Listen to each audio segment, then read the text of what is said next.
선포한다라는 제목으로 보도록 하겠습니다. 여기에서 한 단체란 1260일 동안 셋째 천사 기별 동안에는 영광을 전달하는 하나님의 백성과 영혼 불멸설을 복음을 확산하는 사단의 쪽 이렇게 두 무리가 있는데 두 단체가 있는데 여기에 하나님의 영광과 예언을 선포하는 한 단체가 있는데 이 단체는 1260일 동안 지속적으로 영광을 이해하는 자들이 나팔을 한 번씩 뗄 때마다 단체가 더 큰 단체가 된다는 말씀이 되겠습니다. 그 말씀을 교회정언 5권 273쪽에 기록되어 있거든요. 그들은 계시된 진리의 원칙을, 이건 예언입니다. 조직적으로 알아야 할 필요가 있는데 6천년의 대프로그램이 있고 지구의 대시계가 있고 지금 현재는 예언이 아직 선포되지 않는 예언이 셋째 천사 기별인데 그 셋째 천사 기별 중에서도 우리가 넷째 천사가 나팔을 부는 기간을 살펴보고 있습니다. 넷째 천사가 나팔을 분다는 것은 셋째 천사가 네 번째 나팔을 분다라는 의미거든요. 그러면 거기에는 넷째인을 뗄 때는 청황색말이 나오고 청황색말이 나오는 이 넷째인을 뗄 때는 사망과 음부가 따르더라 그랬고 넷째인과 넷째 나팔은 같은 그 시대인데요. 넷째 나팔을 보니까 해와 달과 별의 3분의 1이 타격을 입었다. 이렇게 해와 달과 별의 3분의 1이 타격을 입고 바다가 3분의 1이 피가 되고 하는 것은 1260일 동안 5나팔 기간 동안에는 많은 지구의 인류를 하나님께 돌아오라는 하나님의 호소, 우리의 사인을 주신 거라는 것이 바로 나팔 불 때, 인을 뗄 때 나타나는 현상입니다. 그래서 이것을 조직적으로 알아서 그 원칙은 세상에 다가온 일에 대하여 그들이 적응할 수 있게 해주고 예언을 먼저 알아야만 그때 이런 일이 있다 하니까 우리가 어떻게 거기에 설 수 있는가 이거는 늦은 비를 받아야 되고 예언 공부를 해야 되는구나 이것을 먼저 알려줄 수 있어야 되고 그렇게 알아야 되는 예언을 해야 되는 이유는 적응할 수 있게 그들이 모든 교훈의 바람이 밀려다니지 않도록 방어해 줄 것이다. 영혼 불멸설이 와도 거기에 휩쓸려 가지 않는다. 예언을 하지 않으면은 영혼 불멸설이 숫자가 더 많거든요. 대세를 이루거든. 그러니까 그게 맞나 이렇게 한단 말이죠. 그래서 미국의 세상에는 큰 변화가 일어날 것이다. 셋째 천사 기별 전할 때는 혼돈 상태입니다. 두 단체가 서로 자기네 말이 맞다라는 것이죠. 모든 사람은 하나님께 속한 일에 대하여 체험적 지식이 필요한 것이다. 체험적 지식이라는 것은 머리로 이해해서 납득을 해야 된단 말이죠. 근데 그냥 이론만 가지고 있고 이거를 실제적으로 그렇다는 것을 그냥 소설 보듯이 이렇게 해서는 안 되고 하나하나씩 조직적으로 알아야 한다라는 것입니다. 우리 계시록 14장 6절에서 7절 한번 읽어보실까요? 또 보니 다른 천사가 공중에 날아가는데 땅에 거주하는 자들 곧 모든 민족과 종족과 방언과 백성에게 전할 영원한 복음을 가졌더라. 그가 큰 음성으로 이르되 하나님을 두려워하며 그에게 영광을 돌리라. 이는 그의 심판의 시간이 이르렀으니 하늘과 땅과 바다와 불들의 근원을 만드신 이를 경배하라 하더라. 감사합니다. 여기 계시록 14장 6절에서 7절은 첫째 천사 기별인데요. 첫째 천사 기별은 공중에 날아간다는 것은 신속하게 전한다는 말이거든요. 근데 어떻게 해서 신속하게 전하느냐? 환경을 이렇게 해와 달과 별과 3분의 1이 타결을 봐서 낮 3분의 1, 밤 3분의 1이 비침이 없게 출애굽할 때 열재앙 내렸던 모세에서 하나님께서 열재앙을 내리게 했던 그러한 유사한 것을 내리게 하니까 사람들이 너무나 놀래가지고 하나님의 셋째 천사가 전하는 기별을 많은 사람이 듣게 됐잖아요. 그것이 공중에 날아가는데 이 말입니다. 땅에 거하는 자들, 그 모든 민족과 종족, 방언, 백성이랑 전 세계적으로 지구 전체에 셋째 천사들이 기별을 전한다는 거죠. 첫째 나팔, 둘째 나팔, 셋째 나팔, 지금 넷째 나팔 하는데 다섯째, 여섯째, 일곱 번째 하면은 끝이 나는 거죠. 전할 영원한 복음을 가졌더라. 여기서 영원한 복음이라는 단어는 성경책에 딱 한 번 기록이 나와요. 계시록 14장에만 딱 요 영원한 복음이 나오고 다른 데는 복음 여러 군데 복음이라는 것이 나오는데요. 여기에서 왜 영원한 복음을 썼느냐? 지구 전체에 6천년 동안 복음을 전파했는데 영원한 복음이란 영원히 살 수 있는 복된 소식인데 영원히 살 수 있는 복된 소식은 하나님의 품성인 하나님의 영광인데 그 영광은 영생자들에 있어서 원칙, 영존하는 생명의 원칙이 하나님의 빛과 생명수, 생명의 빛과 생명수, 구름의 하나님 빛이 바로 영광인데 그것이 영원한 복음입니다. 근데 이 복음은 영광복음은 6천년 동안 전해져 왔지만 셋째 천사 기별이 끝나고 나면 정말로 영원한 곳으로 들어가잖아요. 그죠? 그래서 첫째 천사 기별에 영원한 복음이라 그렇게 했는데 영원한 복음의 내용이 바로 뭐냐라는 거죠. 네 번째 나팔을 불 때에 그가 큰 음성으로 이르되 하나님을 두려워하며 그에게 영광을 돌리라. 도대체 영원한 복음이 뭔지 한번 보도록 하겠습니다. 그것은 영광기별이고요. 영광으로 창조를 했기 때문에 하나님의 십계명 중에 네 번째 안식일에 예외를 드려라. 영광은 하나님의 인이다. 그리고 이 하나님의 인을 받으려면은 바벨론, 하나님의 사상과 사단의 사상이 혼잡되어 있는 그리스도 교회에서 나온나. 그리고 시기기별, 미국에서 미운 물건이 서울한 뒤부터 1291에서 1335일까지 이 기별은 다 끝난다, 마무리된다. 이러한 기별이 나가는 것이고 여기에 창조주 하나님께 경배하라 라는 말씀은 하늘과 땅과 바다 물들의 근원을 만드신 이게 창조주죠. 경배하라라는 것은 창조를 몇 분이 했느냐라는 게 분명히 나가야 됩니다. 창조하신 분을 우리는 섬기는 대상이 되고 하나님이라고 칭호를 받을 수 있는 조건이 되는데 창조주는 빛을 생성하시는 분이 창조주가 됩니다. 왜냐하면 빛이 구름에 있는 이 영광으로 우리 지구와 온 우주를 창조하시기 때문에 그래서 빛을 생성하시는 분이 몇 분이냐.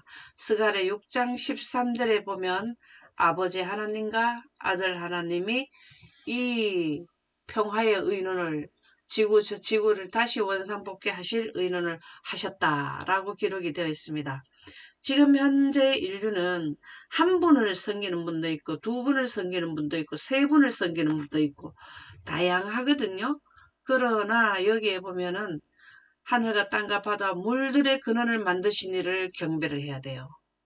그래야 바른 경배가 되고 그러면 어떻게 창조를 했느냐까지 두 분이냐 세 분이냐 따라서 창조를 어떻게 했느냐까지 해서 창조주 하나님을 경배하게 된다는 것이 원칙하에 맞게 되거든요. 그래서 영원한 복음은 도대체 뭐냐? 그것은 하나님의 영광이고 하나님의 율법이더라 라는 것입니다. 계시록 18장 1절에서 2절 한번 읽어보실까요? 이 일 후에 다른 천사가 하늘에서 내려오는 것을 보니 큰 권세를 가졌는데 그의 영광으로 땅이 환하여지더라. 힘찬 음성으로 외쳐 이르되 무너졌도다 무너졌도다 큰 성 바벨론이여 귀신의 처소와 각종 더러운 영이 모이는 곳과 각종 더럽고 가증한 새들이 모이는 곳이 되었도다. 계시록 18장의 사건은 1260일 동안 하나님의 영광이 전 세계적으로 다 선포되는 것을 말한다라고 영감의 말씀에는 나옵니다. 땅이, 지구가 하나님의 영광, 영원한 복음으로 환하여지더라. 이 말씀은 셋째 천사들에 의해서 지구 전체에 한 나라도 빠짐없이 완전히 하나님의 영원한 복음인 영광으로 복음이 선포되었더라. 그 말씀입니다. 그러면 힘찬 음성으로 외치랬다. 무너졌도다 무너졌도다 큰 성 바벨론이여, 귀신의 처소와 각종 더러운 영이 모이는 곳과, 여기에 하나님의 백성도 셋째 천사들도 하나님의 영광으로 온 세상에 환하게 되었지만, 같은 시간에 영원불멸설도 전 세계적으로 한 나라도 빠짐없이 영원불멸설의 결과인 일요일을 경배하는 것이 전체적으로 다 확산된 상태이기 때문에 지구 전체는 다 무너지게 되어 있습니다. 하나님의 백성을 제외한 모든 인류는 다 죽게 되는데요. 그것이 무너져도다 무너졌도다 큰 성 바벨론이요. 큰 성이라는 것은 지구죠. 이 지구는 귀신의 처소, 그러니까 전체적으로 사단의 활동을 하는 영역이 되어버렸다. 법으로, 국가적으로 다 법으로 통과되었다. 각종 더러운 영이 모이는 곳과 각종 더럽고 가증한 새들이 모이는 곳이 되었다. 한 군데도 빠짐없이 영원불멸설이 다 받아들이게 되었다라는 것입니다. 그래서 이 기간은 영적으로 치열한 전쟁을 할 때가 되겠습니다. 가려 뽑은 기별 2권 106쪽에 보면 그리스도께서는 당신의 거룩한 율법에 나타나신 것과 같은 하나님의 품성을, 여기에서 보면은 거룩한 율법이 바로 하나님의 품성이라는 겁니다. 하나님의 거룩한 율법은 지구를 제외한 온 우주의 모든 지역에는 하나님의 영광으로 그들이 빛을 받고 영생에 가게 돼 있고, 지구는 원래 하나님의 영광이 창세기 1장 3절의 빛과 태양빛이 비쳤는데 선악과를 먹음으로써 하나님의 빛은 물러가고 태양빛만 비추게 되었습니다. 그래서 거룩한 율법이라는 것은 영광인데, 십계명도 거룩한 율법이 영광이 기념되어 있는 곳이 있어요. 그것이 어디냐면 네 번째 계명, 첫째 돌비 중에, 두 돌비 중에 첫째 돌비 중에 네 번째 계명이, 안식일 계명이 창조를 하나님의 영광으로 했고 하나님의 인이 쳐진 것이 어디냐면 네 번째 계명인 안식일 계명에 거룩한 율법이 여기에 덧입혀져 있습니다. 문자로 되어 있는 위에 물리적인 하나님의 영광이 덧입혀져 있다고요. 원래 지성소 안에, 법궤 안에 보면 그런 형태로 되어 있었거든요. 그래서 이것은 하나님의 품성이고 하나님의 율법이 바로 뭐냐면은 영원한 복음이 된다는 것이죠. 영원한 복음 이름이 영광, 그 다음에 하나님의 율법, 십계명 위에다가 하나님의 거룩한 율법이 기념되어 있다는 것, 덧입혀져 있다고, 더 위에 첨가되어 있다 이 말이거든요. 그래서 완성된 율법은, 인류가 지켜야 할 완성된 율법은 인류의 도덕법이 적혀있는 십계명 위에다가 영생법인 하나님의 영광법까지 우리가 인정을 해야만 뭐가 되냐면 영원한 복음을 깨닫게 된다. 하나님의 품성을 우리가 소유하게 된다라는 것입니다.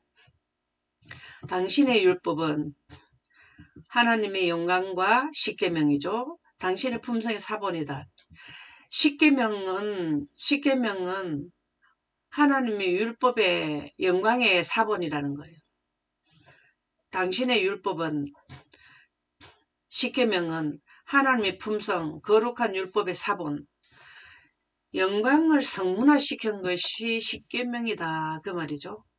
우리가 항상 십계명 이러면은 10가지 계명만 생각하는 거 아니라 당신의 율법은 당신의 품성 사본이다. 이 내용을 잘 기억해야 되는 것이 네 번째 계명에 하나님의 품성이 기념되어 있다. 영광이 덧입혀져 있다. 이렇게 생각을 하셔야 됩니다. 그리스도는 율법이셨고 동시에 복음이셨다. 그리스도는 법을 창시하는 창시자죠. 그게 바로 뭐냐면 법을 창시했다. 그분 아버지 하나님과 아들 하나님께로부터 율법이 제정되었다. 입법화되었다 하는 것은 I am that I am. 나는 스스로 있는 자라. 빛을 생성한다는 말이 법은 빛이요. 온 우주의 영존자들의 법은 바로 영광이거든요. 창세기 1장 3절이 빛이거든요. 그래서 그리스도는 요한일서 1장 5절에 보면 하나님은 빛이시라 하는 것은 하나님은 법이다. 율법이셨고 동시에 복음이셨다. 우리는 지금 십계명 위에 하나님의 품성의 사본 위에 하나님의 거룩한 법이 이 법을 지키는 것이 영원한 복음이 되는 거예요. 이것이 무엇인가를 법이 제시하는 것이 원칙이 무엇인가를 이해하는 게 영원한 복음이고 이 법을 창시한 자가 경배 대상이 되는 겁니다. 그래서 이는 구원의 복음이 영원한 복음은 영광 기별인데요. 영광 기별과 십계명이 포함된 거죠. 그런데 그 십계명의 법은 어떻게 나왔냐면 인류를 대속하려고 우주 태초에 아버지 하나님과 아들 하나님께서 구원의 복음을 평화의 의논, 구속의 대경륜을 제정하신 것입니다. 그래서 구원의 복음도 법이에요. 법. 하나님의 보좌의 기초가 의와 공평이거든요. 네, 두 법이 존재한다. 그래서 인간들로 율법에 순종케 하여 저들의 품성이 거룩한 모습을 닮을 수 있기 때문이다. 우리는 하늘나라 갈 때에 하나님의 영광의 품성이 변화되어야 되는데 어떻게 품성이 변화해야 되느냐. 하나님의 영광을 이해해서 사상화되는 것이 하나님의 품성을 받는 겁니다. 담는 겁니다.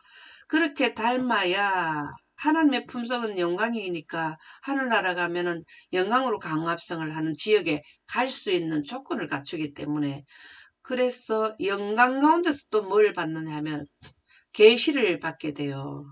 그래서 우리가 꼭 전해야 될 조금 앞서 조직적으로 알아야 할 필요가 바로 예언 공부를 해야 하나님의 품성이 영원한 복음이 바로 영광이 하나님의 품성이잖아요. 하나님의 품성의 기별을 온 세상에 전파할 수 있다. 그래야 어디를 가느냐. 새 천사 기별 내용만 이해하면 하늘나라에 들어갈 수 있다라는 영감의 말씀이 있어요.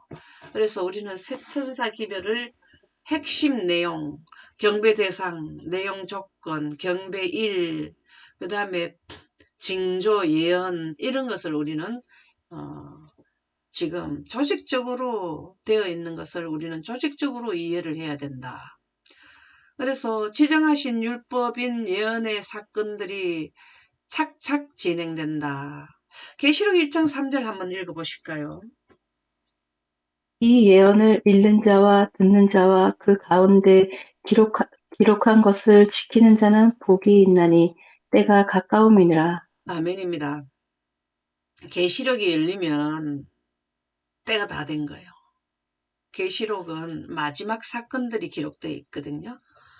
그래서 계시록이 우리가 다니엘은 큰 주제이고 큰 주제 안에 소주제 상세도가 있는 계시록이 열리게 되면 예언이 다 되면 풀리게 되면 이제 때가 가까웠다는 거죠. 예수님의 오심을 선포하는 것이기 때문에 이 예언의 말씀이라는 것은 구원의 우리에게 인류에게 구원의 시간표죠. 6천년에 대해 시간표가 전체 예언인데요. 읽는 자와 듣는 자와 그 가운데 기록한 계시록이라는 책 이름은 인봉된 책이 아니고 다 이해되어야 하는 책이라는 책 이름 자체가 계시 드러나야 된다라는 것을 의미를 갖고 있습니다.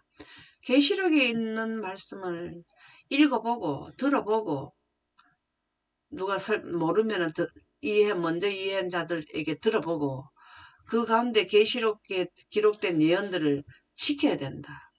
고수하고 다른 사람들에게 전파해야 된다. 그렇게 되면 복이 온다. 무슨 복이 온다. 영생에 가는 복이 온다. 라는 말씀이 기록되어 있습니다. 교회 증언 7권 15쪽에 보면 자신을 하나님의 지배 아래 두고, 자신을 하나님의 지배 아래 둔단 말이 뭔가? 이 말씀은 내 의지대로 예언을 풀지 않고, 우리가 조금 전에 뭐라고 했죠? 하나님의 품성, 하나님의 품성인 영광으로 영광 가운데서 뭘 한다고? 성경을 기록한 모든 선지자들은 성령의 감동함을 받았다. 그 성령의 감동함을 받는 환경이 영광인데요.